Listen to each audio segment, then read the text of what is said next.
राम्रै भयो। फुपू कसरी राम्रो भयो? टुल्कीले निवेदन फिर्ता दिनु हुँदैन। आरोही त यो के भन्दैछस्? हो फुपू, त्यसले निवेदन फिर्ता दिनु हुँदैन। यदि त्यसले निवेदन फिर्ता दिन खोजी भने पनि म त्यस्तो कुनै पनि हालतमा हुन दिदिनँ। आरोही म तँलाई सोध्दैछु, त यो के बोल्दैछस्? के बोल्नु र फुपू? तपाईँ जे सुन्दै हुनुहुन्छ म त्यही बोल्दैछु। लच्चु र टुल्कीको डिभोर्स कुनै पनि हालतमा हुनुपर्छ। माइजू, यसले के भन्दैछ तपाईँले सुनिहाल्नु भयो। मैले यसलाई सम्झाउँदै थाकिसकेँ।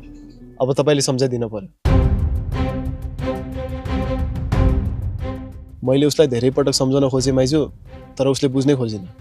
हो, म मान्छु आरोही र म कुनै समयमा एकअर्कालाई धेरै माया गर्थ्यौँ र परिस्थितिको कारणले हामी एकअर्काबाट टाढा भयौँ, छुट्यौँ। छुट्टिसकेपछि आफ्नो तरिकाले बाँच्नुपर्छ भनेर मैले धेरै पटक सम्झाएँ। उसले बुझ्नै खोज्दैन। ए, मैले बुझिनँ? लच्चु त जेसुकै भन्, म तँलाई कुनै पनि हालतमा छोड्दिनँ। यो कुरा तैँले राम्रोसँग दिमागमा राख। हिँड्नुस् फुपू। पक्न, म जयसँग कुरा गर्दैछु। कस्तो हिँड्नु भने कि? हिँड्नुस् भनेको। यस्तो कुरै नबुझ्ने मान्छेसँग कुरा गरेर के फाइदा? अब म योसँग होइन, सिधै टुल्कीसँग कुरा गर्छु। म टुल्कीसँग यस्तो कुरा गर्छु जुन कुरा सुनेपछि टुल्कीले 1 सेकेन्ड पनि